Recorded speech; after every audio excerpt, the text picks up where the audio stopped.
Three, two, one. Hello, ladies and gentlemen, and welcome back to another exciting film journey here on Inside Movies Galore.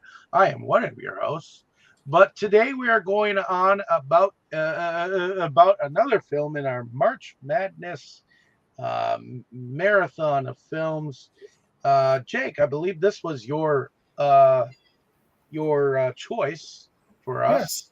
Why don't you tell us a little bit about the film and what you subjected us to? Okay. So, in keeping with the March Madness theme, I naturally brought up a story of tennis. We're looking at the 2017 film, co-directed by Jonathan Dayton and Valerie Faris, called Battle of the Sexes. As IMDb puts it, the true story of the 1973 tennis match between world number one Billie Jean King and ex-champ and serial hustler Bobby Riggs. It was billed as the Battle of the Sexes.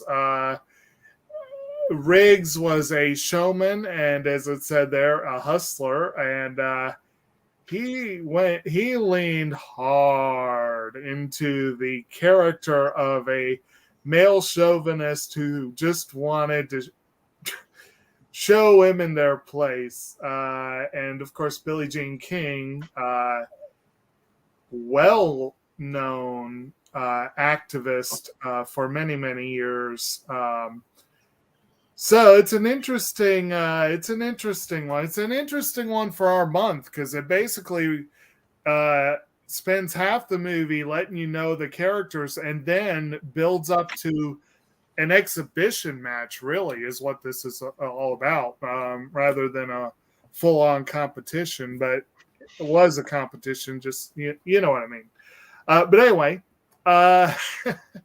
we'll go ahead and go around, and everyone can offer up their first impressions. And I think I'm going to start off to my right here.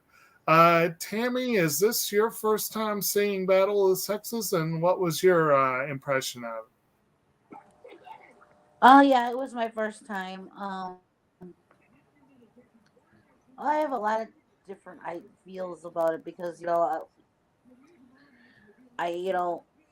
politically, I agree somewhat and I don't on certain things about what women should be doing as far as jobs and things like that, so which we'll get into more as we get into the movie, but I definitely think that a lot of the viewpoints in the movie were actually the viewpoints of the time. So I think they stayed pretty true to that. That's that a lot of people did think the way they thought then. But it was interesting to have it actually right out there in the open, and the way they were going back and forth with each other, and really saying what was on their mind, which I don't know if you'd really get to be as blatant as they were today, but it made for quite interesting in the movie. But like I said, we'll get into more about what it's all really about, as we get on, and the viewpoints about the men and the women's viewpoints, But yeah, it was. I thought at first it was a little bit slow, but then when they really started getting into the competition, it got. Oh yeah, it got a lot better, a lot more interesting. Mm-hmm. So. Alrighty. And I'm going to agree. This I'll just go ahead and say my impression, I think, is that this film does pick up in the second half. That's certainly my impression. But I'll go ahead and loop around here. Brandon, is this your first time seeing this film, and what was your thoughts on it? Yeah, it was my first time seeing it. I mean, I'd heard of it, of course, but it wasn't one that I was sitting there and thinking, oh my gosh, I've got to see this now. So it was just like, if it comes up later, later, and then multiple years later, I finally saw it for here. And it was good, well enough acted, enjoyable film overall. I liked the way that they portrayed it. I thought it was a decent setup, a little bit slow, but otherwise it worked out well. Nothing that I was going to be. Nothing I'm going to rush out to buy for my own collection anytime soon, but definitely one I'm glad I got to see. It was a little bit more serious than I thought it was based on the commercials, because I remember the commercials really highlighted the weird stunts. So I thought it was going to be more of a comedy, but I had not looked into it until this. So it was good. I was much happier with this than what I thought it was going to be. So good. Right.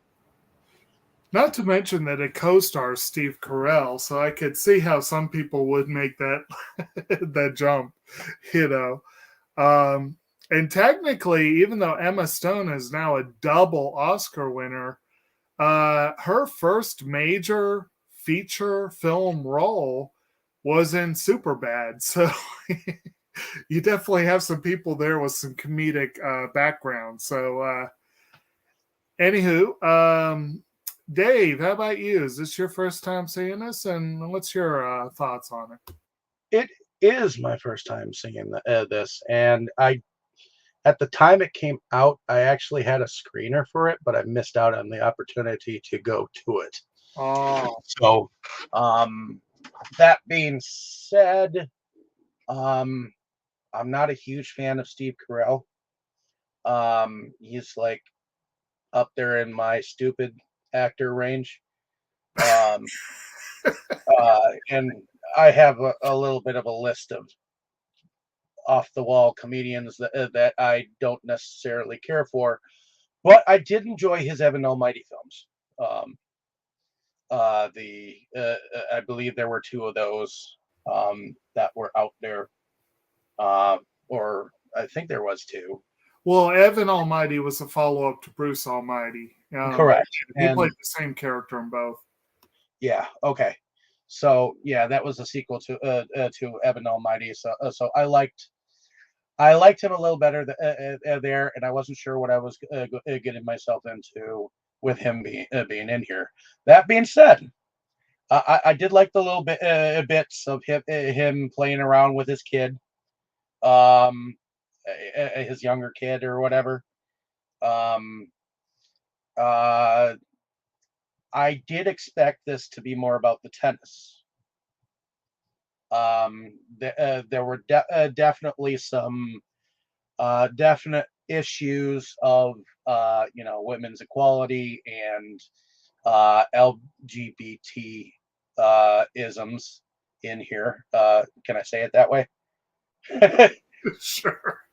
Okay. Well, I'm never sure because it's a sensitive subject for a lot of people. So, but that being said, it was kind of a sleeper film at first, but then it actually did get into some of the tennis things, but it didn't focus on the tennis, and that is my issue with this.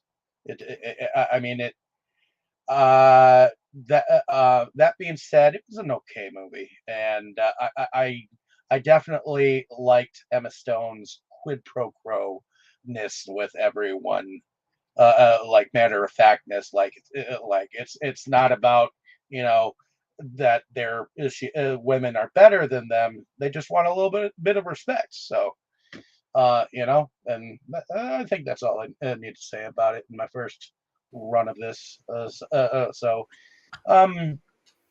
I actually found Steve Carell's character a little bit more serious than he normally is. So, probably as serious as it can be. You haven't seen Foxcatcher, have you? I have not. He's downright dark in that one.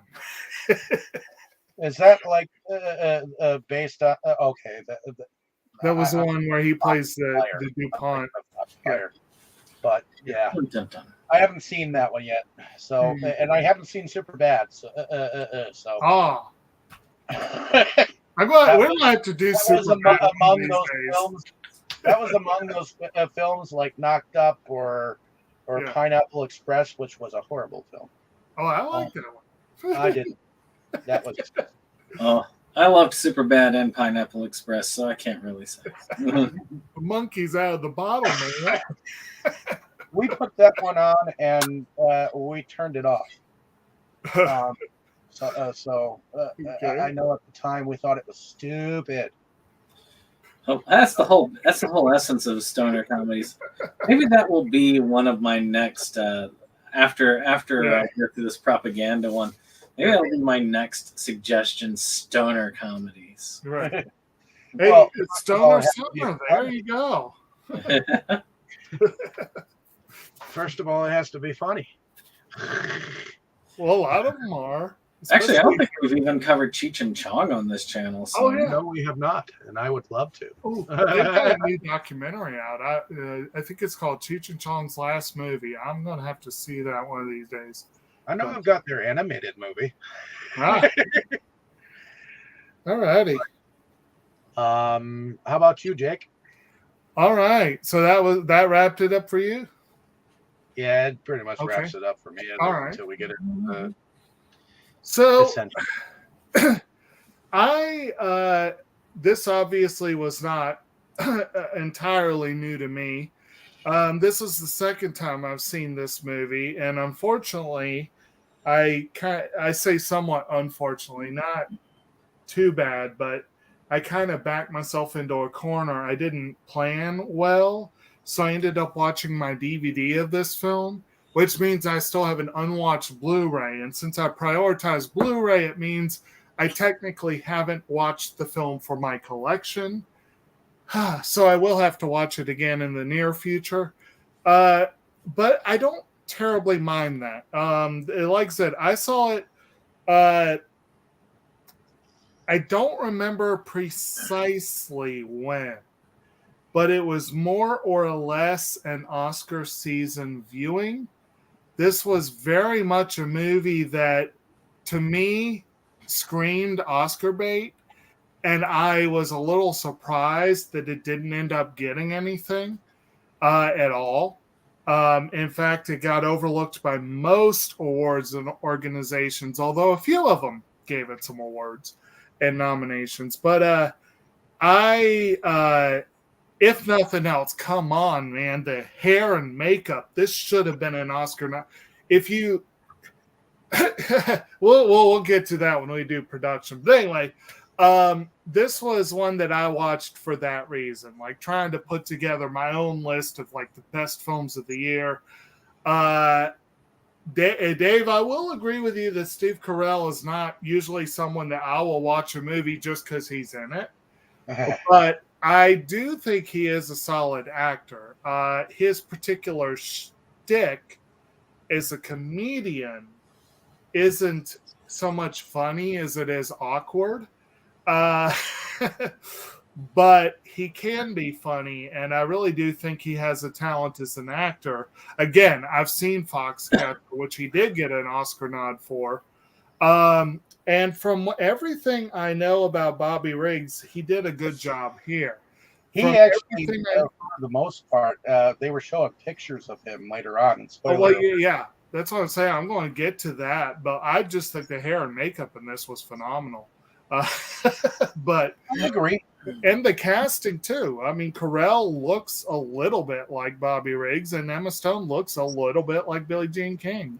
He looks a lot like Billy Riggs. She, on the other hand, she almost could look like her. She looks more like. My understanding is that they cast Emma Stone. She had a scheduling conflict, and they cast Brie Larson, and then she fell through, and Stone was able to come back. I think Stone looks more the part than Larson does, but anyway, that's so we'll get back to that when we talk about production. But I am a huge Emma Stone fan. I think from Superbad probably was my introduction to her. And then, of course, she also starred in Zombieland, and that was another early wonderful comedic role. But they had a lot of seriousness and what have you. I felt there were three groups of people that loved La La Land, people that hated it, and the people that just didn't bother with it. And I definitely was in that first category.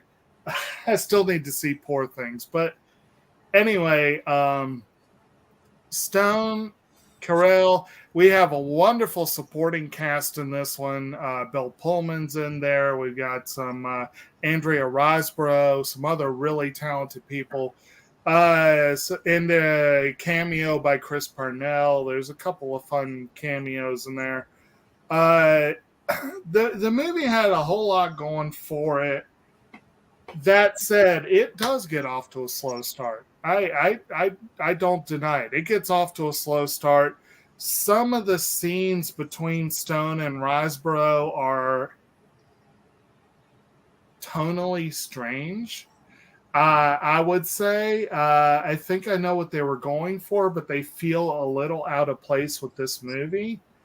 But then when she takes his challenge and decides, when King takes Riggs's challenge finally, and the movie turns in the direction that was promised from the beginning, it really picks up. And I really think the last third or so of the film is actually really good. It's just kind of a meandering way getting there. Like I said, that's my opinion, but it sounds like I'm not totally different from some of y'all on that. And overall, I was disappointed. I wanted to like this a lot more than I did. I wanted to love it, honestly, and I didn't. But I did like it. I did think it was good. And seeing it a second time, I feel like it held up well. I don't feel like the needle has been moved dramatically for me on a second viewing. But that can be a good thing. And yeah, I'm glad I had an opportunity to see it again. And if nothing else, y'all have to admit this is this does help to make this rather a diverse month after last week in particular. Last week was a piece of art. One of the greatest pieces of cinematic history ever put to film. Great words of Emmett Smith's future wife from Back to the Future 3. Golly! Indeed. Know what I mean? So, I guess that does it for the intros. Just to kind of give everyone a rundown. So again, basically we have we've already mentioned the two main ones. I mean, you got Billie Jean King, who is she is kind of on top of the world right now as far as women's tennis. Well, yeah, because she won something in 1972. Right. She was I don't honestly remember all the titles. I need to I'm not a huge tennis. No, is this the same Billie Jean that Michael Jackson sung about in his No, I don't believe so, no. Okay. But basically she had just, like I said, won some very significant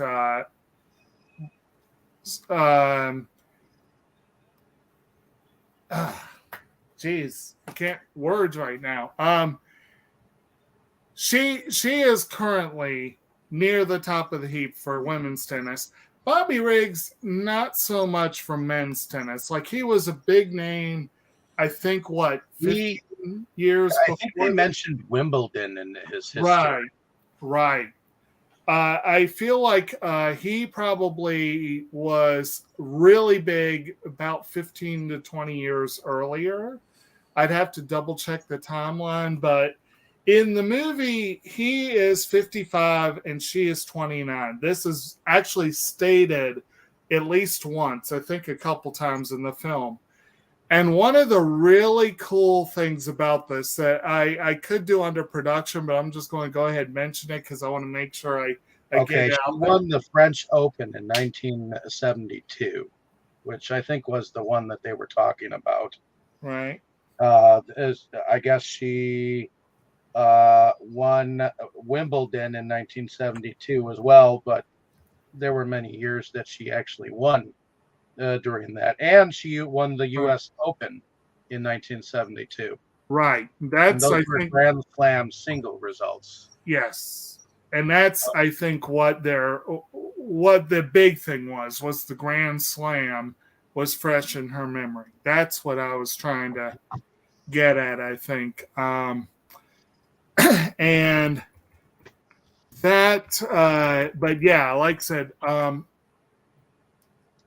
one thing I was going to say, most movies, well, many, I would say most. Okay, so Bobby Riggs was the world #1 amateur in 39 and the #1 professional in 46 and 47. His Wimbledon title was in 39. So, geez, more than 20 years earlier. But anyway, like I said, back to the movie. He at the time of these events, Billie Jean King was 29, Bobby Riggs was 55. Most movies have a very bad habit of casting too old. We saw that with Remember the Titans, where Ryan Gosling was the baby at 19 years old, was the baby of the actors playing high school football players.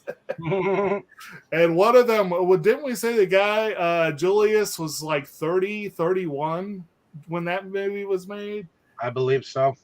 Here, they did something really weird. Two very rare things: casting younger than the role and casting almost the right age. I think it's kind of awesome. Like, Billie Jean King was 29, Emma Stone was 28, Bobby Riggs was 55, Steve Carell was 54. They almost hit the nail on the head with that. So that was interesting, because how often do movies do that? But anyway, enough of that. She, at the start of the film, she and her, I guess, agent, I'm not 100% sure what Gladys's role was, but Gladys, of course, is played by Sarah Silverman. Interesting. Again, the comedian listing here, I could see how people thought it was going to be more, but they go in with a meeting with Jack Kramer, who's played by Bill Pullman. And Kramer is he's a bigwig in the world of tennis. It was the, what was the organization? Like it's like the United States Lawn Tennis Association. That's what it is. Basically, Billie Jean and Gladys go in and they're like, what the hell? Like, she's making money. She is pulling in money because she's just won the Grand Slam. She's big. She's huge. But then they're looking at these respective tournaments, and it's like the pot for the women's tournament is literally 1/8 of the size of the pot for the men's tournament. And they're like,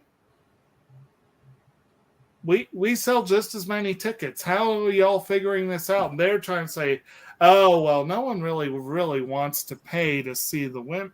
It's like, look how many tickets sold, And so they had this little tiff, and Billie Jean basically is like, you know what? I'm out.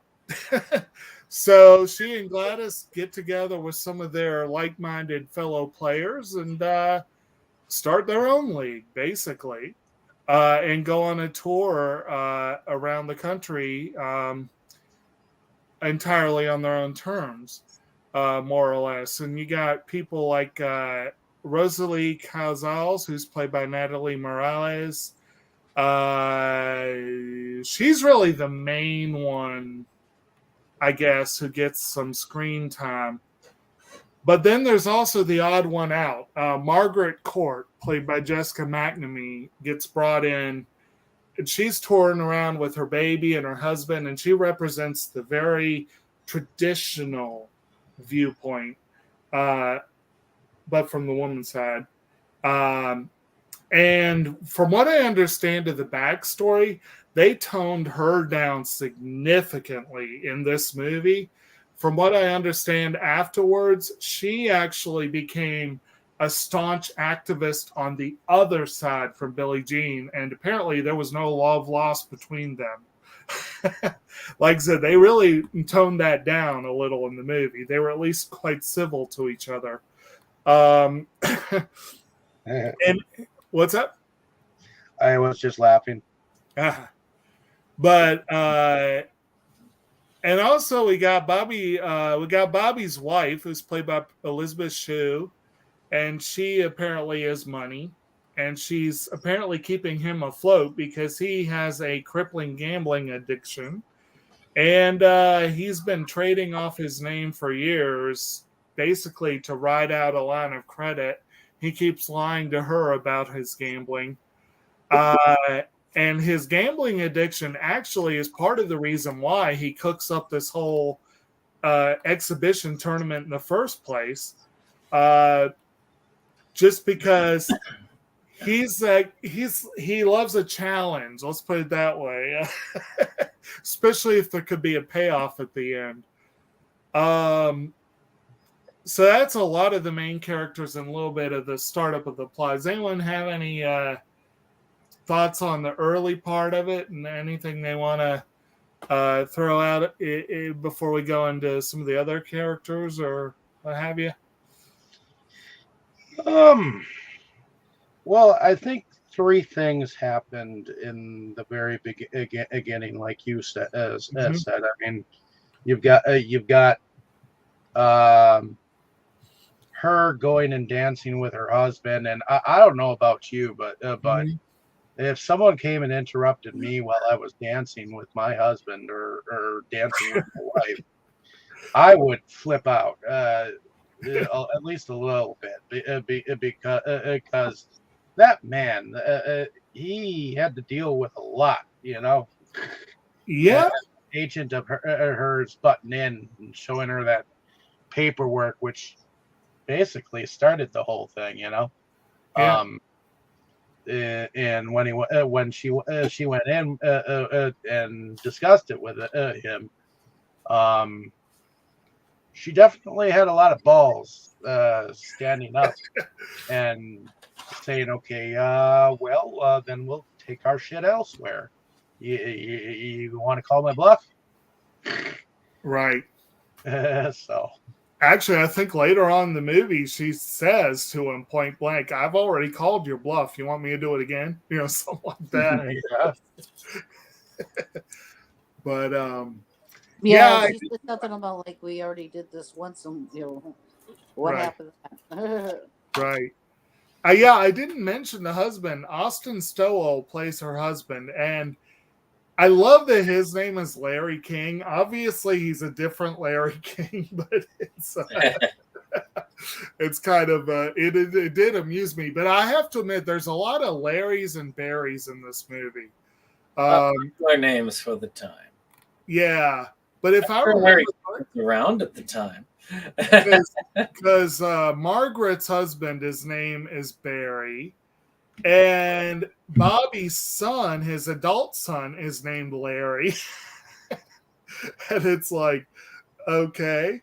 And incidentally, Larry Riggs is played by Bill Pullman's son, Lewis Pullman. So there is a little bit of a family thing there, although he doesn't actually play his father's son in the movie. Still, that's kind of fun, kind of funny. And then we also have Andrea Riseborough's character, Marilyn Barnett. She's a hairdresser, stylist that Billie Jean goes to on a day where basically Gladys hooked them all up with a nice style for a photo op. And somehow two of them just really hit it off.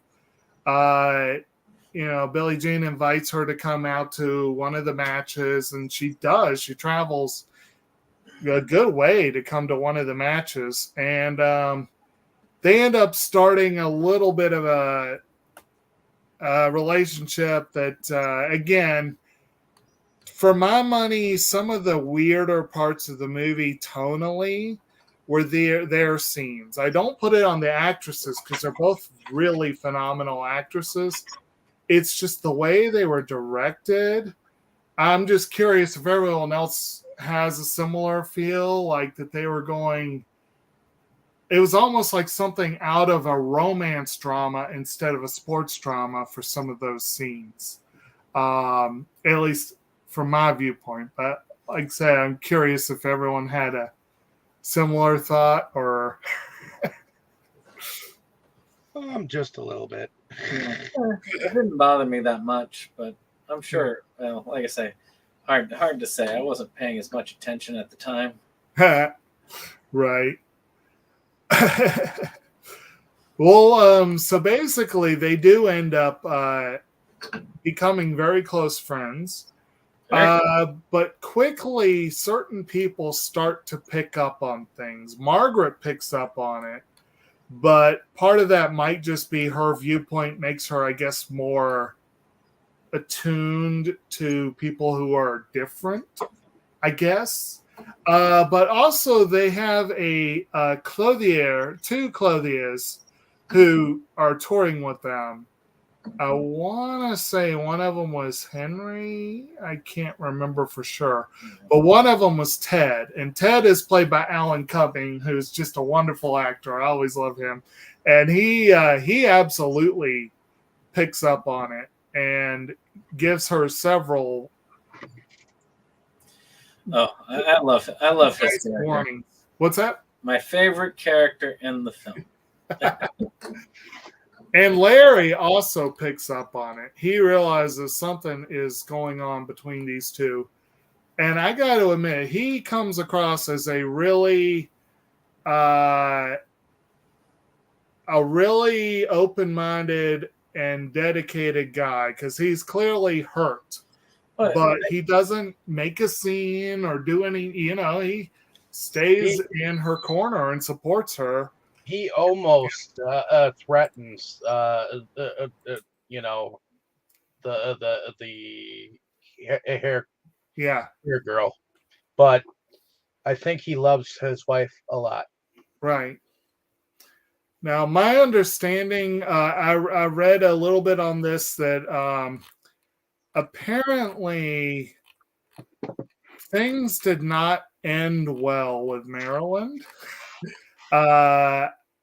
My understanding is that she actually ended up suing Billie Jean at some point, and it like I said, it did not end well. And of course, eventually, Billie Jean and Larry got divorced, but they apparently he being a godparent of yeah, it was more of an amicable divorce. I mean, exactly. Actually, that's one thing I feel like. I mean, I know that they really were looking at trying to focus on the love story in a lot of ways, and they could have romanticized it. They could have been like, made Larry this horrible guy so that we would Right. definitely be rooting for the lesbian love in this. So in a way, I kind of give the film this. They had guts in going that direction Right. by not, because Hollywood likes to Hollywood things up. Right. And they decided not to in this case, which, like I said, they could have easily made Larry this horrible guy so that it would actually push us even more towards the fated love, which apparently I guess was not fated after all. But Yeah. Like I said before, my understanding is that this movie actually toned most things down just a little bit. Like you're right, they could have easily gone in a far more Hollywood direction, and they didn't. So good on them for that. But so, like I said, in these early scenes, we're seeing this growing relationship between these two characters. We're seeing some success as this group goes on the road, and they're bringing in the money and the press, and and we see a few scenes of Jack kind of stewing a little bit, kind of, for the most part, he's just kind of an observer until the end, but you can tell he is not much liking that this is going the way it's going. And meanwhile, Bobby gets kicked out of his house for continuing to gamble. Basically, he won a Mercedes in a game. And he's like, well, why don't you just hang on I to think it? he kept telling the same guy to hang on to the cash, and then it eventually turned into that Mercedes. Yeah. And then eventually he's playing with his kid, and they hear the door ring, and this guy shows up with the Mercedes, and his wife's like, honey, and he basically gets kicked out of the house because obviously he didn't buy that Mercedes. And of course I'm sure y'all recognized our old pal John C. McGinley as one of his friends in a couple of scenes. So that was kind of fun. He's apparently uncredited in the film, but kind of hard to mistake him. But he basically, after a couple of nights of this, he gets this brainstorm, this brilliant flash in his mind of, I'm going to have a tennis match with Billie Jean King. And it's going to be this big thing. And we're going to have sponsors and all of the TV networks and everything. And she turns him down cold. Of course, he called in the middle of the night, but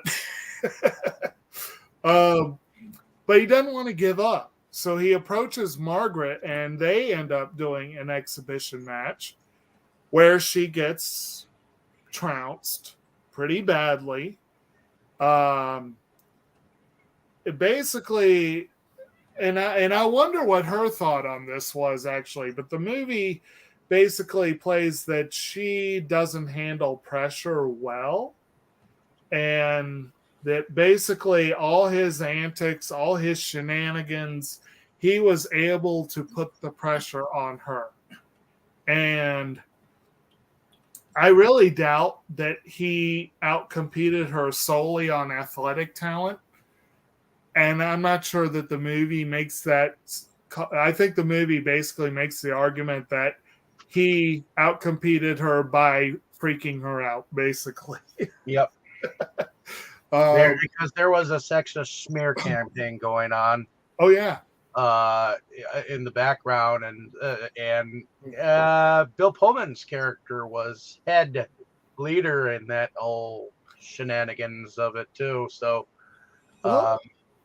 again, he's pretty much the figurehead of the old boys club that was American tennis. Basically, he liked the status quo and he didn't want to see it challenged. and Bobby was out there leaning hard into that narrative, just Well, playing it up. At the time, and this was of the times too. I mean, since caveman days, man went out to hunt for food, came back, woman took care of clothing, food, and made sure the bed was warm. So, this was the outset and the mindset set of James Brown singing, "It's a man's world, baby," So. Times there, and of course, then we had the women's suffrage movement. Then you had the lib movement, which also went into women's equality, and so on and so forth. Right. So.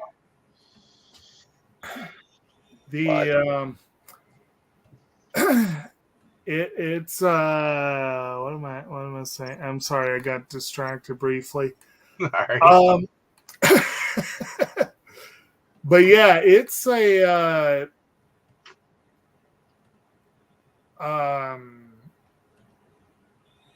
like I said, once we get the to the first tournament, that's kind of the area where it really what I was saying, it really kind of picked up more. It kind of slowly builds, but like once you get actual tennis in the movie, it does help, which is weird for me to say because normally I don't see tennis as all that exciting, but it it does help get things going a little bit. And of course, afterwards, Billie Jean kind of feels backed into a corner because she feels like, well, if this stays unanswered, this just set us back, basically. This has to be answered. And she's kind of like, I have to do it, And so, we go into the whole preparation segment. I think it does help that her hairdresser lovers per se actually left, so that she could actually focus on the game itself. It does help a little bit, yes, because she was faltering. She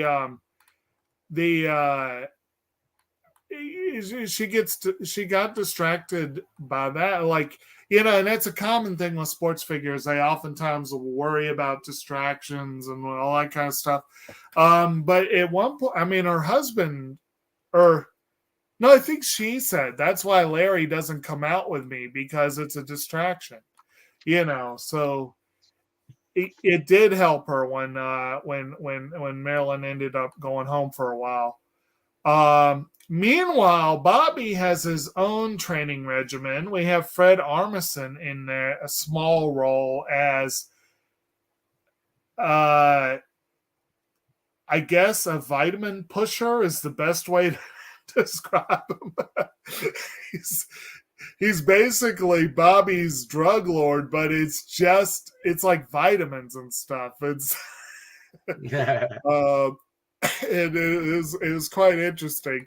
And like I said, Bobby's he's hooked up with his adult son, Larry, who's helping him train, kind of giving him, the what do I want to say, sort of being the moral support, you might say.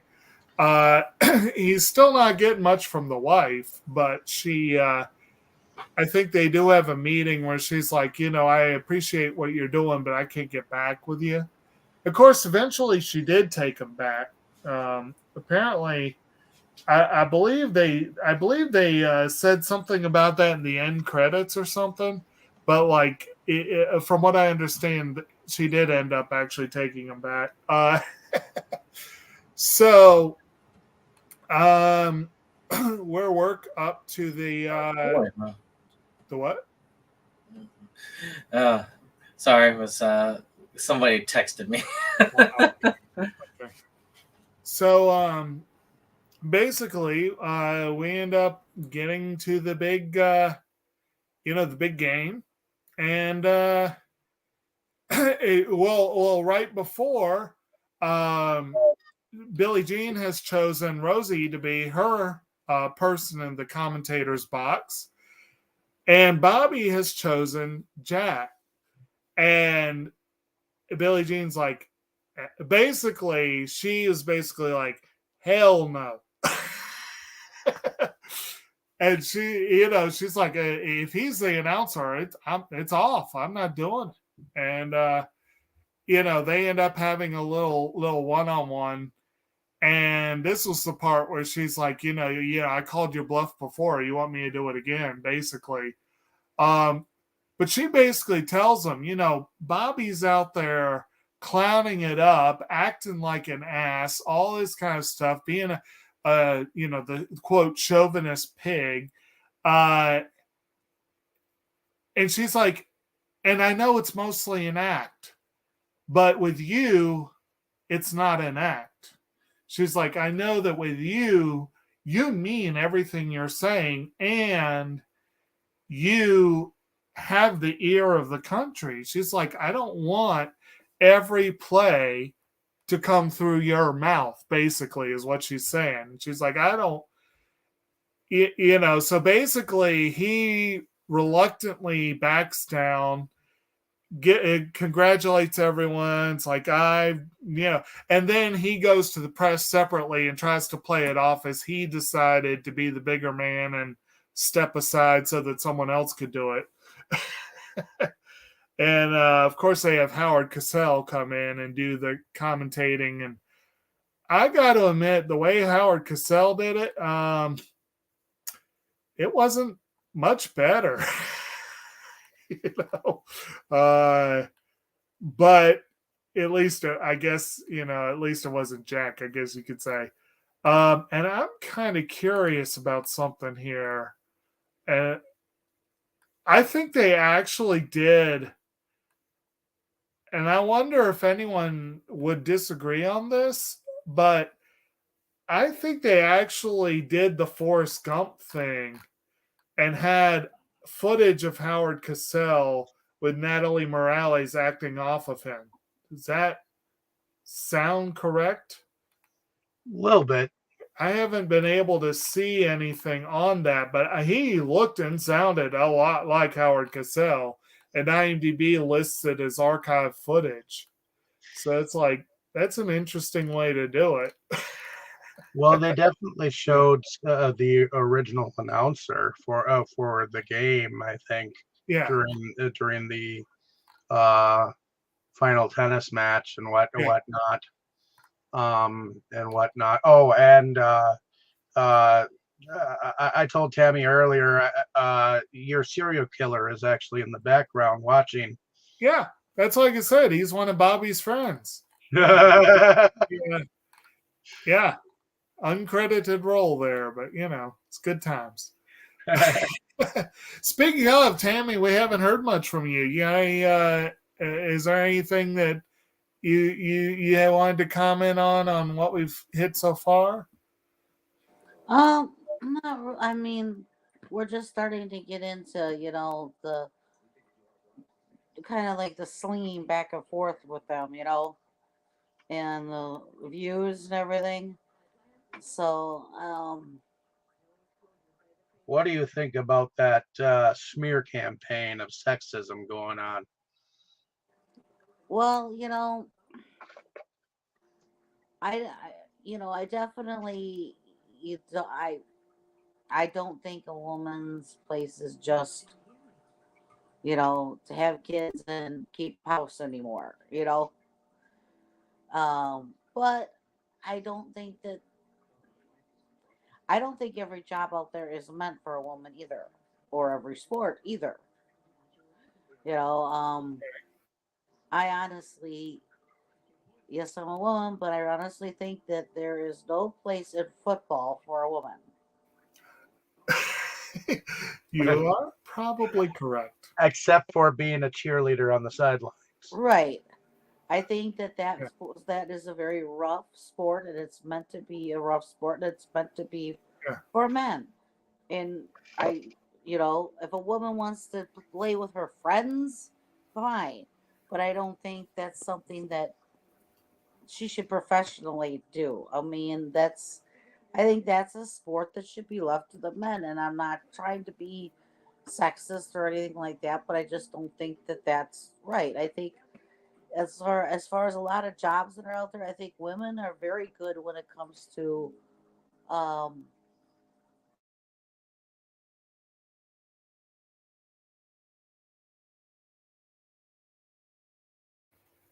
You still with us, Tammy?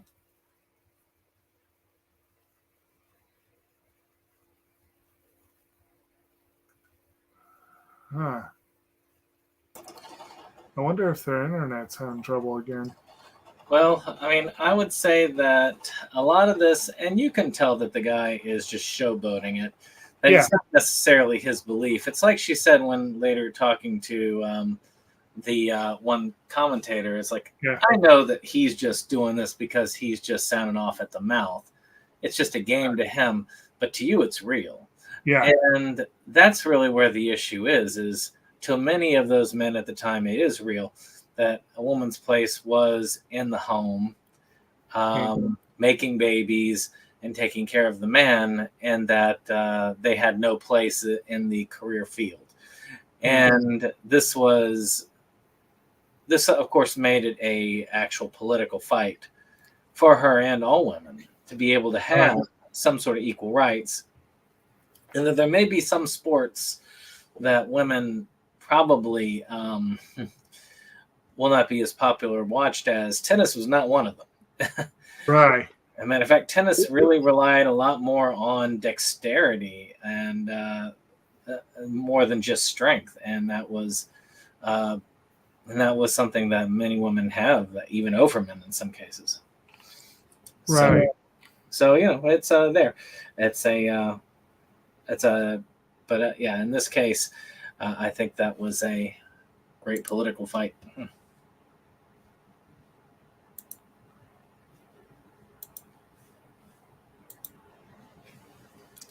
Yes. Well, I guess we can continue until Dave and Tanya get back. So. Okay. Well, and actually, I was going to say it's kind of ironic. And actually, I said something earlier today that I hadn't really thought about it before, but I kind of think this might be a controversial view, but I do feel football is too rough for men. Honestly, it's a rough sport, and I'm wondering if they shouldn't just say football from college on. None of this, you start playing when you're a little kid bull crap, because you probably have people that have concussions going into high school. But anyway, enough of that. But it is kind of interesting and ironic that one could argue who the biggest stars in tennis history have been. I mean, of course, for us in Virginia, Arthur Ashe is huge. And Andre Agassi was huge. But one could argue that the Williams sisters are the biggest stars that tennis has ever seen. And, of course, they're women. What was it that, of course, what was it that movie that came out with Will Smith? That won the Oscar? Yeah. That was, though that was a very controversial one after that night. But that was all on him, that dumbass. But, as far as things go, though, it just shows that, yes, at least in tennis, women do deserve as big a purse as men because they are as big an attractor. I actually think, like I say, in my opinion, I think that in many ways women can match men in tennis. But, well, I agree with that too. It's like I said, it's just like I was telling David earlier. Mm-hmm. I think the brawn jobs, the jobs that require the brawn, the muscle, and everything else should be left to the men the way they were.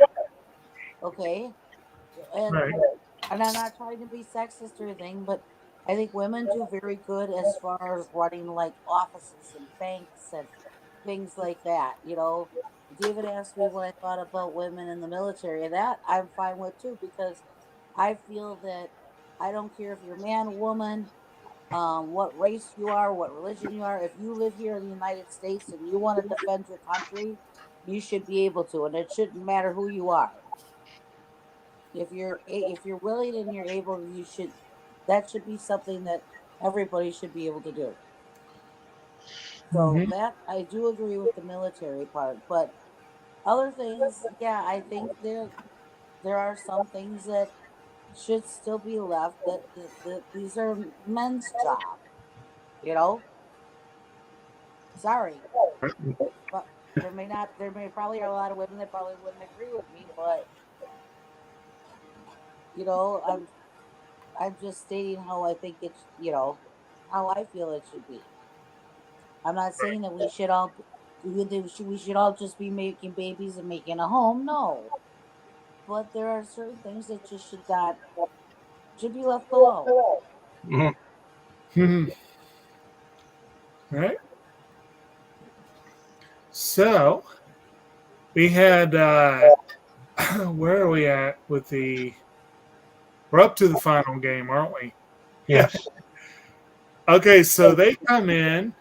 Carell comes in wearing the sugar daddy emblem with a whole bunch of his women who have been following him around, sort of as cheerleaders, basically. I love all the costumes he wears. I think it's Yes. hilarious.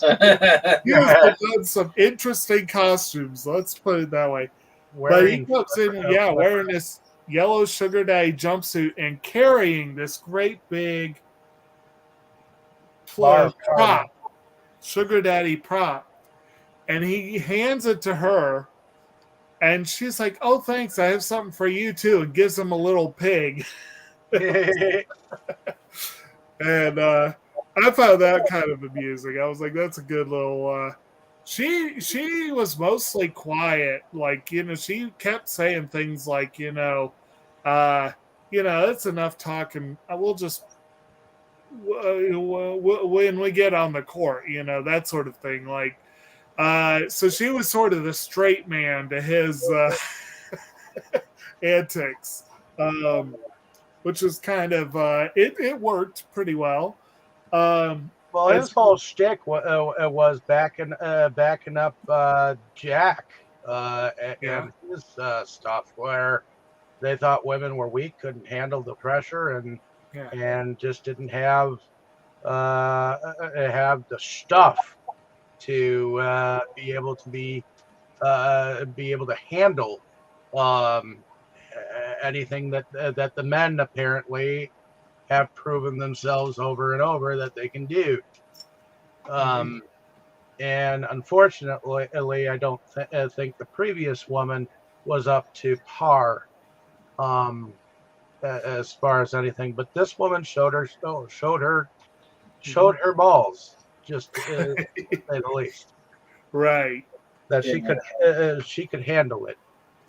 right, I do find it fun that the way that they did this is he had that horrible jacket on yeah, when he was doing the game, and that did not work out very well for him as no, he's trying to deal with it when he realizes, okay. But he also didn't do himself a lot of favors when he was training, going into all He those was weird, not like, trained. yeah, In fact, that's why his son kind of like backed out, like it's like taking that. pills and all that stuff. It was just he had thought it was going to be a walkover like that other match that he had done, and she proved him differently because she had the power of love on her side. 'Cause her lover, her true lover, came to watch and gave her the power to fight. Vital, yeah, So it is kind of sad that if you think about it, that the relationship did not work out in the end, yeah, because it does play it a little bit like this was like the true love conquers all type story, mhm. and then maybe not, maybe not at the end. Right, maybe not. The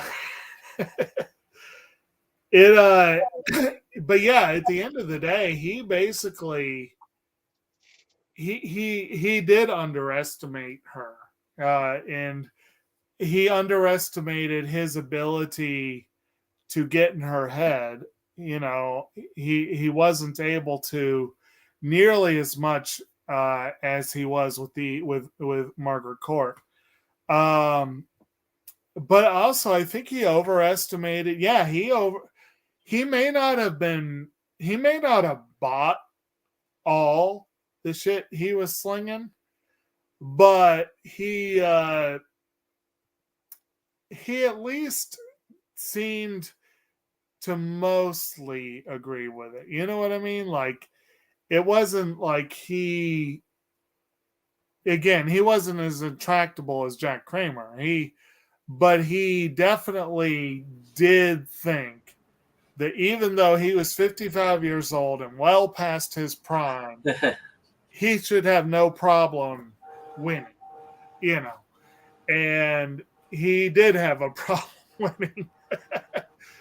He did give her a bit of a challenge, which does help make for an interesting segment here, because if it had been a rout and she had just kicked his ass, it might have been funny, but it wouldn't have had, like, a good sports movie's got to have some back and forth, you know? Tennis is the best about back and forth. Yeah. So they did that. And so we had the big match, and which, of course, you know, she wins.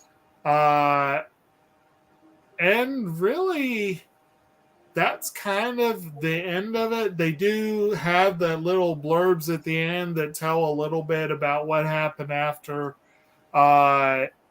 They don't go into a whole lot of detail. And again, some of the less positive elements were left out of that. But overall, from what I understand, you know, as someone who's not a huge sports buff myself and did some minor research, my understanding is that this film was closer to the truth than Remember the Titans, and a hell a lot closer than The Blind Side. That's not hard. Well, what do you will say that's a low bar indeed from what we But think about. now, where do you Slam guys Dunk sit on Ernest. the political thing? Oh, I mean, you guys sit on it. I mean, as far as, do you guys think women and men should be completely the same, or do you think They're not the same. No. They're not the same. I approach it from a weird perspective. I think most people probably wouldn't fully get how I approach it. I approach most things from the science, from the biology. Men and women are biologically very different. And I know that is a controversial thing to say nowadays. Yeah. No, I agree. But it is true. That being said, there are only a few areas where I think this should just be men, this should just be women. There are a few, but I do think there are only a few areas that should definitely be one or the other. And one of the central tenets that was espoused by Miss King in this movie that I fully agree with is that if they are in the same field, giving them different levels of pay is bullshit. Yeah. Women should have equal pay if they're in the same job. That is simple. That's really what it was about at the end. Yeah. It wasn't necessarily about the women's league wanting to play in one solid league with the men. It was about the women's league showing that, yes, they are an equal draw. Yes, they are as valid as the men in the field and deserving of equal pay. It's like the job. It's like saying, well, women don't deserve the same pay as men for the same job because men are superior at all things. You know, these are things, but it's the exact same argument. And women are still paid 75 cents less on the dollar than men in almost every profession that they both work in. Which is not right. Yeah, I mean, like, should a male teacher, because they're men, make more than a female teacher? Because, well, man, so he's obviously going to be better at teaching than a woman. That's the thing, and that's what this is about. It's not about like, should women all integrate into men's sports? Matter of fact, she even made that statement. But the fact that he's a 55-year-old man should show that yes, there are some caveats to that rule. So yeah, that's I think the more of it. And I will say that though this one is closer to accuracy, nothing is as accurate to the reality as Slam Dunk Ernest. The true factual movie of all of this. It played the best to history. I learned so much from that movie. The greatest of all of them. Jake, I definitely agree with you with the biology part that they're, like I said, I don't think women should go play football. Okay? Yeah. I really don't. Right. As much as I like to watch the Packers, if there was a women's Packers, team, I don't think I would watch it because I really don't. I think it should. I think the football should stay as the men. I really do, and I think there are other things out there, like you said, biology wise, that are more suited for a man to do job wise than for a woman. But if a woman is doing the exact same job as a man, they should get equal pay. Yeah. I do. Again, I don't know if you heard, because I think this was when you and Dave were having some internet trouble. I was telling Brandon that I made a comment earlier today that I actually wonder if football should just be outlawed altogether before high school or maybe even before college, so that we're not having kids get brain damage early on. The thing is, football is fun to watch. And it is whatever baseball may, and this may be a controversial statement too, football is the American sport. Whatever baseball fans might want to say otherwise, really football is America's sport. I fully get that. And I love hanging out with fanatics and watching them get really, really bent out of shape when their team's losing. It's hilarious to me. But a movie that disturbed the crap out of me was Concussion. And that whole thing, once they figured out what was happening to football players, my problem with the women's league there would be I just don't want to see that happen to them. I hate seeing it happen to the guys. It's a horrible thing to happen to someone. And I just have very mixed feelings about football generally. Well, I mean, I consider football a true gladiatorial sport. It is, in a sense. And now, don't get me wrong, the same thing goes for boxing and a lot of these others. And hockey, lacrosse, rugby, So, I mean, those are there. Now, do I think that is a great thing to have? I think that we can do this virtually now for those types of sports. And then you could make it an even playing field, because it can just be a virtual game where you make a realistic set of football players that are controlled by, and it can be controlled by anybody, because, I mean, the controls in the mind, that's the equalizer. So you could do that, and then nobody's getting concussions, because it's just constant things. I mean, it is the modern day gladiatorial sports. People who are kind of just thrown in there to get hurt for our pleasure, which is not in my opinion the most ethical of things. But then again, football bores the heck out of me, so I can't really speak to that. But as far as sports go, I do like watching boxing, but even then I feel like there is something unethical about it. Well, and again, with all of these, if you let them get to 18, then they can do whatever the hell they want. Yeah, make your own decisions. Exactly.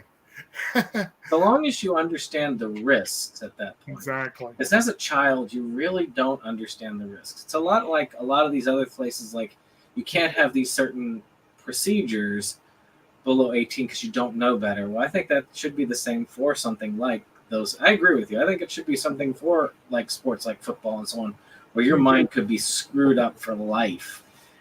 Wait till you're able to consent before you're allowed to do it. Yeah. At least full contact, anyway. All right. So we're covering all kinds of political viewpoints here, aren't we? And of course, angered everybody in the fan base. Yes. But, it's that whole idea. You want me to get real political a statement? People who say that, oh, I think it's fine to let a 5-year-old get a concussion on a regular basis.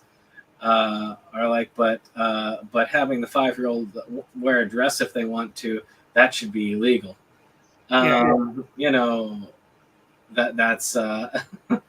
taking the child's choice out of their hands anyway. The child doesn't know better typically for the most part. Yeah. Let them get old enough to make their own decisions. Mm-hmm. And that way they can just hurt themselves if they want. Yes. And well, we could all get into a minefield on that, but we probably don't necessarily need to on this movie, but I'm sure there'll be movies coming up, especially if you do your if someone puts forward a propaganda film that goes further into some of these topics. I would love people to really hit a hard button topic. I don't think people will, but I do think that truly hard button propaganda films make no bones about the fact that they view the world in this way, and you should view the world in this way, and there's no other view. That's it. Huh. My way or the highway, Right. And oftentimes there's definitely a group of people one way or the other that think that way.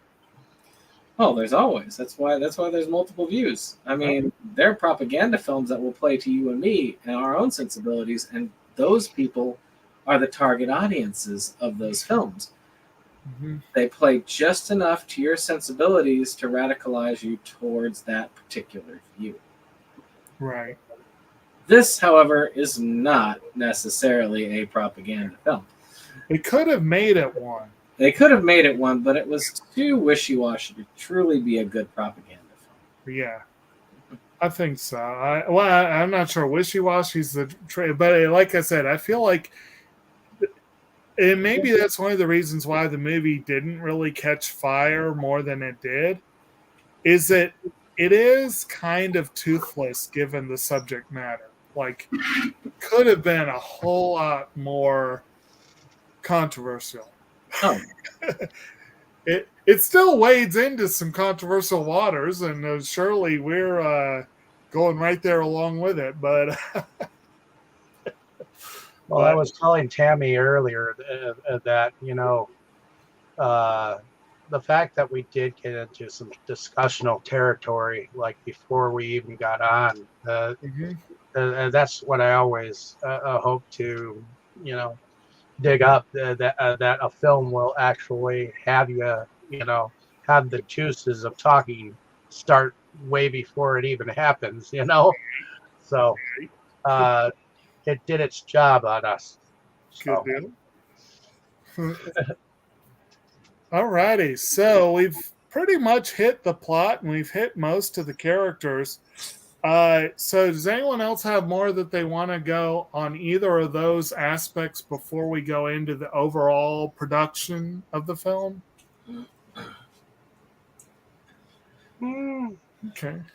Not that I know of. I mean, I did notice that Bob's wife, or Bobby's wife, ended up sitting in the chair or in the seats in the bird's eye view. Yes. And of course they did renew their vows, right? And Did we go over the whole announcer thing where she basically kicked the one chauvinist announcer out? Yeah. Yeah. So. Yeah. Which was good. Yeah, we spent a little bit of time on that, but He put him in his place, definitely. Yeah. But then, like I said, though, I'm not sure Howard Cosell was much better. I mean, not only was he basically given the same talking points Jack would have, although maybe a little less abrasively, a little less aggressively, but he was straight up creeping on what's her face, Rosie, like, you know, an arm around her shoulder and all that kind of stuff. And it was like an example of what is appropriate right. then versus now. Right. You could tell she was uncomfortable, but you could also tell that there was a reason why she was chosen to do that, because you get the impression that she would only let it go so far before yeah, so I think that she did a fine job. And apparently Natalie Morales got singled out for a couple of award nods, even though she has a small role. They were impressed enough to give her something for that. I mean, the guy who did Howard Cosell got that thing down. Well, like I said, I think they used, I think they did the Forrest Gump thing of inserting her into actual footage with him. I'm pretty sure of it. Yeah, but that was really impressive, and Cosell. I mean, Cosell was the sports commentator. Well, yeah. There would have been no refusing him on the commentary. Right. And honestly, it's kind of strange that Bobby went to someone else in the first place. But you know, I guess maybe he wanted to differentiate it a little bit, having someone fresh, I guess, in the commentator's box. But at any rate, so that factors into the production. That's a good segue into that, I guess you could say. So the film, like I said, directed by Jonathan Dayton and Valerie Faris.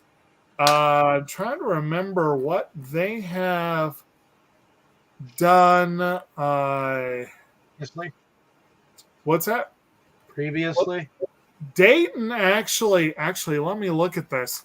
They were the writer-director team of one of the greatest unsung films of the last couple decades. They did Ruby Sparks, which I absolutely love that movie. They also did Little Miss Sunshine, very well-known film there. I haven't seen either of them, but I own both of them, so I have sitting somewhere where I think I picked up Ruby Sparks at the Dollar Tree before it was Dollar Tree Plus. Okay. He also he also directed a music video for several Red Hot Chili Peppers videos. He did Other Side, Californication, Road Trippin', By the Way, and the Zephyr song. So there's some interesting. Fleischman is in Trouble is a TV series that he worked on. I think Faris generally has worked with him, but let's see. Yeah, she's Weezer with Isn't So. Looks like they mostly have worked together over the years. Yeah, Say It Ain't So. Yep. Worked with REM. Yep. Macy Gray and the Smashing Pumpkins. Oh, they did the video for Tonight and for 1979. The Offspring. Some good stuff there. Orange. Anyway, On a Leash. Yeah. So they so that's the directors, the writer Simon Belfoy, known for writing Everest, The Hunger Games: Catching Fire, Salmon Fishing in the Yemen, 127 Hours, Slumdog Millionaire, Miss Pettigrew Lives for a Day. Actually, 3 of those I just mentioned, I think, or 2 of those are Danny Boyle films. Boyle was a producer on this movie. I think it's one of the handful of films he produced that he was not directly involved in. We've got music by, let's see here, Nicholas Britell. And what do y'all think of the score for this one? I loved it, but I mean, did y'all find it notable? Oh, the music for the film. The score by Nicholas Britell. I didn't notice it this time around, so I guess if I warranted a second viewing, maybe I'll pay attention next time. I also didn't, but as far as soundtrack goes, I like the soundtrack. Yeah, it's got a couple of good needle drops. We got actually one very interesting one that I thought was really fun is that apparently Billie Jean King is friends with Elton John, and he actually wrote a song for her or kind of in reference to her. That's right. She did show up on The Masked Singer not too long ago, Billie Jean. I don't remember. She actually, because they were doing an Elton John night, and she actually sang that song on the show. Oh, okay. Of course, she was unmasked like right the fuck away. I'm trying to remember. Philadelphia Freedom. That's the song. Yeah. Yeah. But they did. There's a song where she and Marilyn are in the car and they played Rocket Man, and so that was kind of a nice little homage, I guess, to that friendship. And then you got Crimson and Clover and a couple other good jams in there. I thought it was a good soundtrack overall. And then, like I said, I've already mentioned, but I think this should have had an Oscar nod for the hair and makeup. I mean, they did a really good job of turning Carell and Stone into those two people. Or at least a nomination, at least. Yeah. Not to mention just the overall 70s-ness of the whole movie. They really did a good job of making it look like something out of the 70s. With all the costumes, and even to a degree, the film looked a little bit older. All the fonts and stuff. But anyway, what are y'all's overall thoughts on that, on the various production aspects of the film? Well, I thought that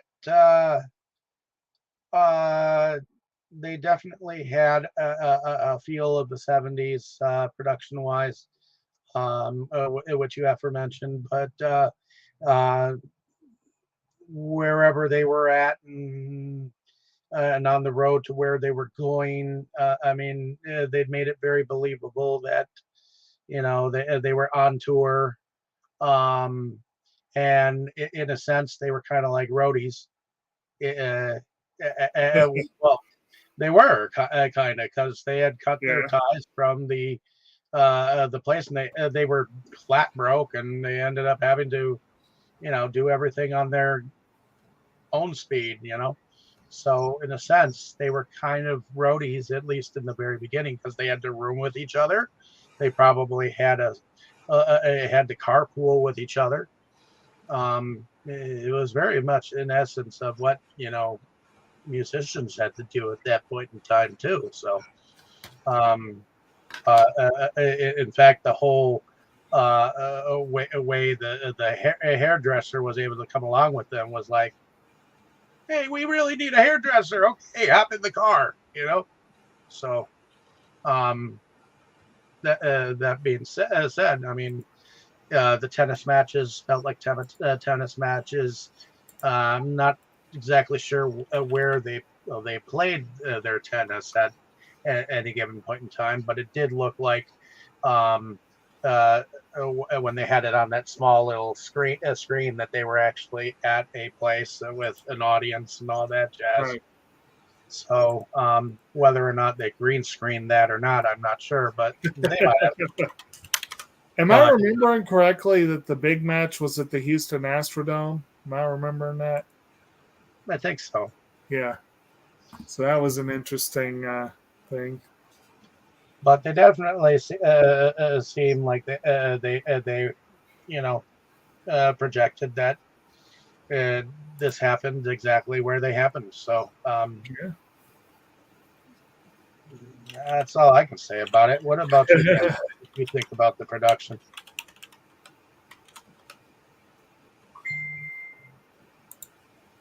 All right.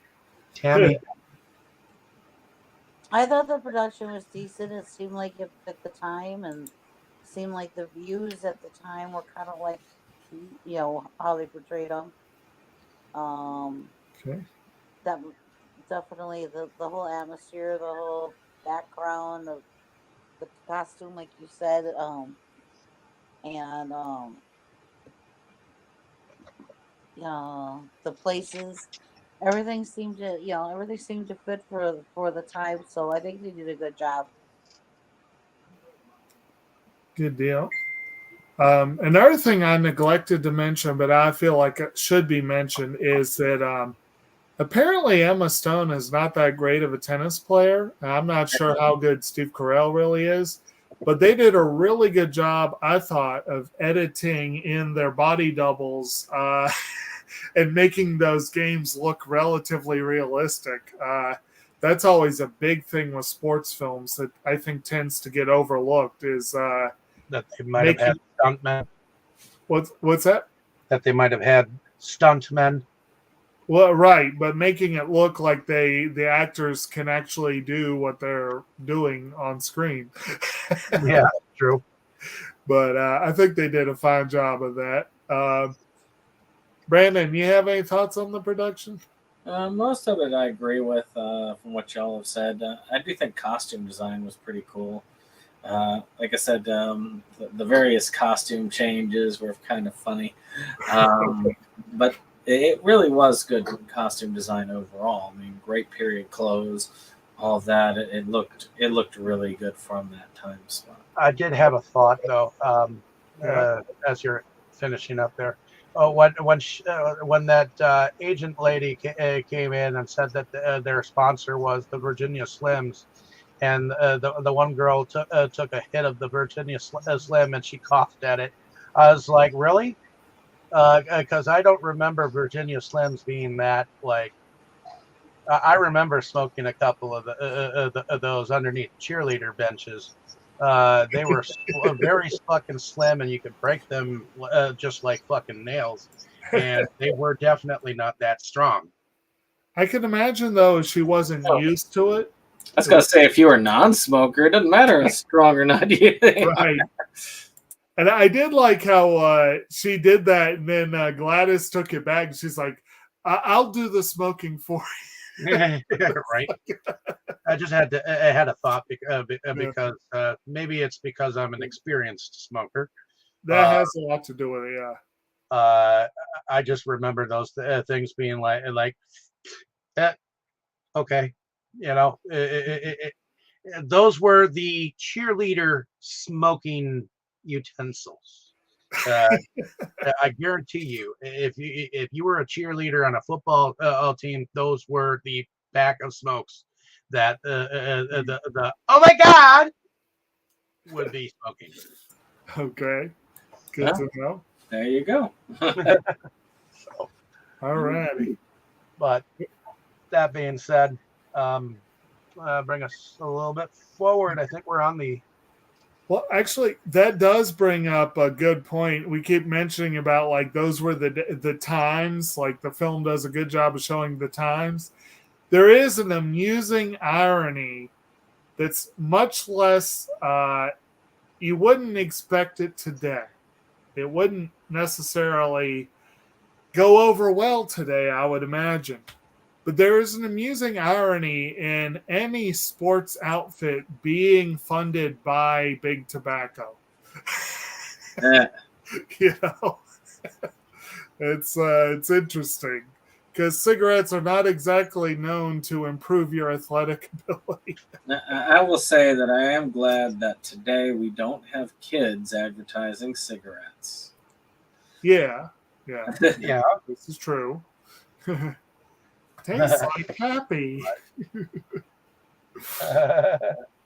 Alrighty. So, does anyone else have any other thoughts before we go into favorites?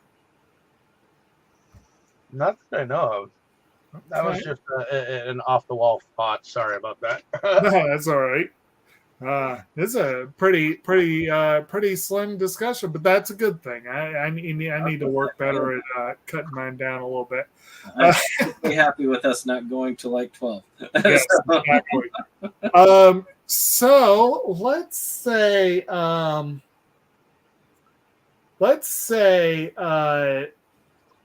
we'll do, if you have a favorite scene in the movie, if you have a favorite character, I mean, obviously a lot of these are real life people and whatever, but if you do have a particular standout character, but definitely if you have a favorite scene, and then just for shits and giggles, since we're at the end of our March Madness month, let's just go ahead and throw out another sports movie you hope we get to discuss one of these days. We'll start with you, Brandon, since you love sports so much. Oh, good God. Yeah, my favorites. Sure. We'll cover basketball one of these days. Okay. There you go. Sports film. There you go. Favorite, that was actually in contention this time. favorite scene is the scene where we got the guy doing his various costume changes in that like montage, acting the fool. I just love that. And favorite character. I don't know if we're doing those or not, but the one gay guy that I forgot the name of, like Tom or Ted or whatever his name was. I liked him. He was fun. Ted. Well, let's not say gay. Let's say alphabet soup. Okay. Or something of that nature. I mean, he was great with the design comments and but there's something about a British accent that just gives a charm to an individual. Right. Well, and that actor, I liked him in a miniseries called Tin Man. So right, he is Alan Cumming has a very interesting filmography. He played Nightcrawler in X2, and was a good job for a good choice, an odd choice, but he did well with the role. But he has an extensive filmography as a voice actor. He has been in a lot of voice acting roles, and one of my favorites was a show that really should have gone longer and should have gotten more buzz than it did. He was the devil in God, the Devil, and Bob, and that's a fun cartoon. that was a fun show. I enjoyed it. How about you, Tammy? We'll go ahead and say your favorite scene, favorite character, if you've got one, and what sports film would you put forward if we do something like this again? Let's see. I kind of like what Brandon said. I like that montage with all the different, things he was get-ups he had on, and he was playing tennis and everything. I just thought that was funny. It was a lot of fun. And I do like right before they did the big match when he gave her the sugar daddy Right, thing. He gave him the little pig. right. That was a great interaction. That was just perfect.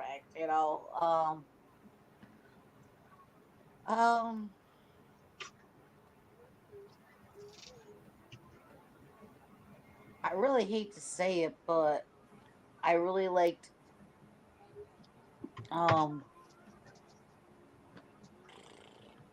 what was his name in here again? He was. I did like Bobby. I mean, I didn't like all his views necessarily, but I liked him. I liked his funniness. I liked his drive. I liked, and all that. Like I said, not necessarily all his views, but I liked the other parts. So, and I thought the actor that portrayed him did a good job. For another sports movie, geez. The only one that, for some reason, that popped into my head was Bad News Bears. The old one or the new one? The one with Goldie Hawn. I'm going to guess that's the old one. Yeah, The one with and Walter Matthau. Yeah. I was going to say you got Walter Matthau or Billy Bob Thornton. Yeah, the original one, the older one. Yeah. Okay. Wasn't that one of Jackie Earle Haley's first films? I'm trying to remember. I haven't seen those. I don't think I've seen them either. I've got a copy here of the Billy Bob Thornton one, but I need this. Maybe I did see the other one. I can't remember. One day. Yeah, and we didn't cover any baseball this time. That's interesting. Yeah, we did not. Actually, there's one that I could have put forward also that I might cover one of his days. Cobb. That was my father's favorite sports film. That wasn't boxing. He was mostly a boxing person, which we didn't do any boxing either. The only one I would have thought of was Ruby. Yep. Rudy? Yeah, Rudy would be a good one. Shoot, there were a lot of good different films. You got especially if you're looking at boxing. Yeah. One could say that you could do a martial arts film like for the tournaments because that's a sport. You could do Bloodsport again if you wanted to. Good. How about you, Dave? Well, I'm going to throw a couple of films out there. Of course, the one that I was originally going to, The Sixth Man, Hoosiers, Ed, which is an 8 playing baseball, Angels in the Outfield with Christopher. From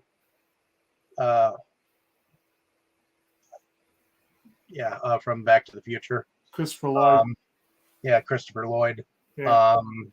Little Giants, League of Their Own, The Sandlot. I mean, these are all pretty decent ones that we could probably throw out there. Yeah. As far as those types. But favorite scene, I do like when she gives Jack the what to, and then he walks out and he's like kind of furious.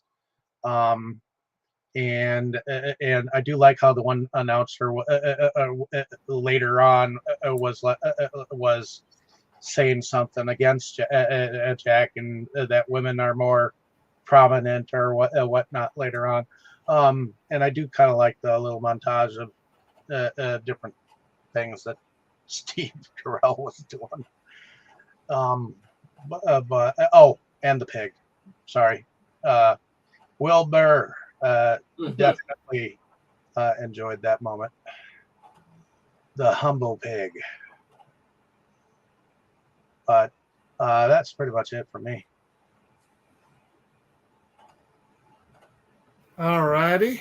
For me, I think I'm probably going to kind of agree with. I'm going to probably agree with Brandon that I did think Ted was a very amusing character. Although our two main characters, Bobby and Billie Jean, they both were flawed. They both had things that make saying, "Oh, that's my favorite character," seem a little weird, but I also kind of rooted for both of them. I on something Tammy said, I'm going to say that Bobby's a good illustration of how you can really disagree with someone and still see good in them. He's not a bad guy. He just has some stupid viewpoints. And he's willing to act on some of them, unfortunately. But another thing I want to mention, another postscript to this, is that apparently the two of them became very good friends and remained friends up until his death. So that's always kind of nice to read about, something like that their rivalry really did have a little bit of a playfulness to it. And that's part of the reason why I think if I did pick a favorite scene, I probably would go with the exchanging of the gag gifts basically right before the tournament. Because that was a fun little moment between them. And there were some other fun little moments scattered around. There were some good, like just genuinely good moments scattered around, but that's probably the one that stands out for me. I was not entirely bullshitting when I said that I want to cover Lagan Once Upon a Time in India. It is a 4-hour film about cricket that's not entirely in the English language, but it's also a damn good film. And it is one I would like to cover one day. We should do an entire month of films about cricket. Would it be the next one I put up? That's hard to say. Honestly, Rudy has a very strong possibility. There's a few good choices there, but I think Dave gave us a bunch of good choices and didn't even hit some of the obvious ones like Field of Dreams. You know, talking about boxing films, Raging Bull's kind of a good option there. Oh, Girl Fight. Okay. I mean, Girl Fight is high on my list. We'll put that one down. How about Fight Club or Zombie Fight Club?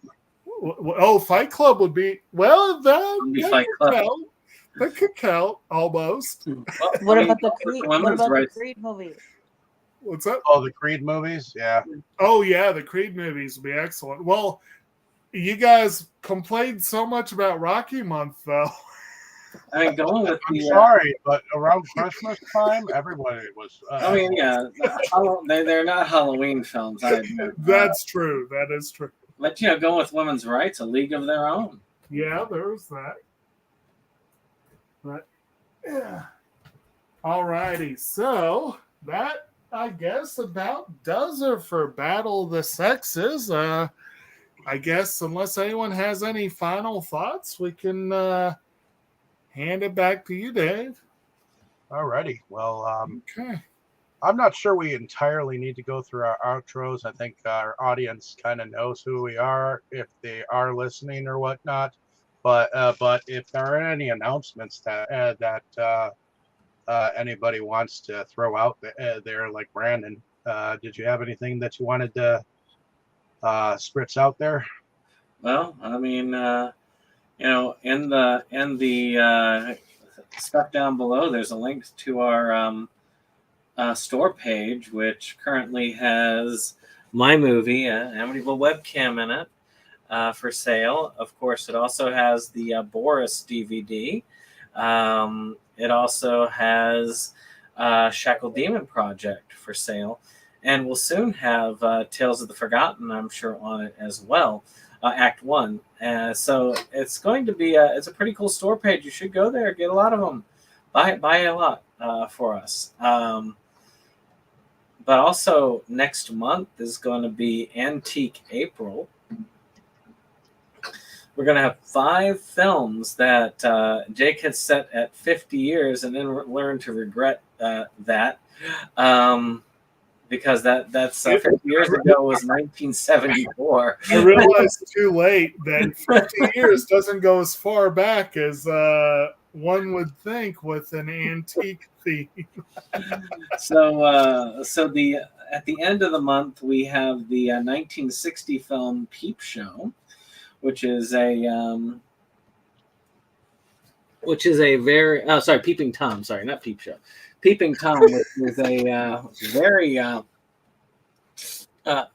which a lot of people say that one and the film Psycho were the 2 main inspirations for the slasher genre at the beginning. Then there is then at the end of the month after that, we go slightly farther back. With Angels with Dirty Faces. I can't remember what year that was, Jacob. 1938, the old James Cagney film that was the inspiration for Angels with Filthy Souls, which Yes. our Home Alone fans should remember. Then there is a film called King Kong that we've covered before, but we'll be covering it again. The 1933 classic. I believe 33 is the year. Yep. And then, Yes, then it we, It was the same year as Gunga Din. I know this because my grandfather went and saw it as a double feature. oh, and then of course we have the William Shatner favorite, Incubus. But then next week we have the just a little over 51-year-old film, Sleeper, by Woody Allen, which will be next week's film, 1973. So hard to believe, just over 51 years old, that film. Yeah. So we got some fun stuff. Mm-hmm. Alrighty. So unless anyone else has any other things to throw out that they're doing or whatnot, did anyone else have any announcements? No, I'm good. Okay. Then at the end of the day, I guess we'll say goodnight to you folks out there in Hollywood land. So thank you for joining us. Let us know down in the comments of our discussion here what you thought of the discussion, the movie, or whatnot. Sorry. Yes, what? Sorry, I did have a thought. Sorry about that. No problem. Tune in to our channel, SeptumSin versus the World, this week for a discussion on the X-Men anime. That's going to be fun. Okay. And I do have a Tim Ritter spotlight this Thursday. Okay. Alrighty. So let us know down in the comments what you thought of our discussion, the movie, and what we thought of the film in general. And if you haven't seen the film, just go out and see it. So like, share, and subscribe. And we'll see you back here next week. Same time, same chat channel. So everyone say good night. Good night, everyone. Good night.